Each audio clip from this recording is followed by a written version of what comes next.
You and your body are on the same team. That revelation, obvious as it may sound, changed my life. But before we get there, we need to talk about everybody's favorite topic, fear. See, I would consider myself a little bit of an expert on fear, not because I've researched it or studied it, but because I've spent most of my life in the thick of it. Death, heights, that mascot for the Philadelphia Flyers. It's safe to say that our world has a lot of things worth being afraid of. And yet, if that's the case, then why do we spend so much time worrying about the things that aren't? And by that I mean, why are we so afraid of our own bodies?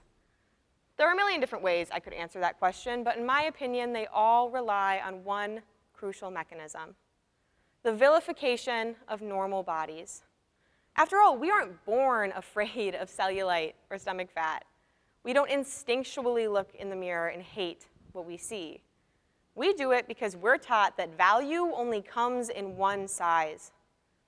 See, when we grow up looking at messages like this, believing them is hardly a challenge. If anything, I would call it a rite of passage. From younger and younger ages, we are indoctrinated to believe that the way our bodies fit this standard directly determines our value. I mean, we could be future doctors, creators, writers, but messages like this stifle our potential. They serve as a constant reminder that we only deserve that success if we look the part too. And there is nothing more terrifying than when your life is tied to something you cannot control. And that's where my story begins. In high school, I worked really hard to outrun my body image issues, and I mean that literally. As a year-round athlete, I practically had the words "mind over matter" tattooed across my forehead. As far as I was concerned, my body was just another obstacle standing in the way. So instead of learning to accept my insecurities, I buried them under that saying and sent my brain to war with my body. From practices to lifts to section playoffs, I accepted nothing less than everything. Then I graduated high school, moved halfway across the country for college, and came face to face with the problems I had run from for so long. Gone were the days of 4-hour practices and tournament weekends. No one was yelling at me to run faster or back check harder. For the first time in my life, the only person responsible for my body was me. And yet I still believed that my worth depended on that body. So I panicked and did probably the worst thing I could have done. I went online. Now, here's the great thing about the internet. You can find information on just about anything. The not so great thing about the internet, that information isn't always accurate. And I learned that lesson the hard way when I dove into the online world of dieting. Within a single search, I stumbled on millions of posts that were oftentimes flat out incorrect. Allow me to summarize. Number 1, carbs are evil. Number 2, your breakfast should consist of iced coffee and iced coffee only. And number 3, a healthy intake goal for a woman of my age and weight is about 1,200 calories a day. Now, allow me to fact check. Number 1, carbs are the only macronutrient that your body can convert directly to glucose, which is its main source of fuel. Number 2, iced coffee is not and never will be a whole meal. And number 3, 1,200 calories is the amount recommended by the US Department of Health for an inactive 4-year-old. Bottom line, your body knows better than any weight loss program or workout schedule or fitness Instagram guru. Hunger cues, energy levels, sleep patterns, these are all signals that our bodies use to communicate with us, to provide feedback on our choices and keep us healthy. But a year ago, I didn't know anything about nutrition. So I bought into everything. I downloaded an app to track my calories. I was in the gym every single day. And I refused to eat anything that didn't fall under my warped definition of clean eating. And every time I thought to question those habits, I saw more and more of those messages reminding me that my success could only come at the expense of my body. So, no thank you, I'm not hungry, became my catchphrase. I passed on cookies, bread, French fries, cake, until I couldn't take it anymore, and then I'd work my way through an entire bag of chips when I thought no one was looking. And then came February 29th, 2020. Two of my friends had just turned 19, and as all sophisticated adults do, we threw them a dinosaur-themed birthday party. And looking back, I had everything I wanted sitting right in front of me. A night off from schoolwork, amazing friends, and dinosaur-shaped chicken nuggets. But instead of embracing those things, I was too busy agonizing over the number on my calorie counting app. That night sticks out because it forced me to recognize everything I was giving up for a number on a scale. For the validation of a world that, quite honestly, does not care. At the end of the day, no one else noticed if I went to the gym or ate an Oreo.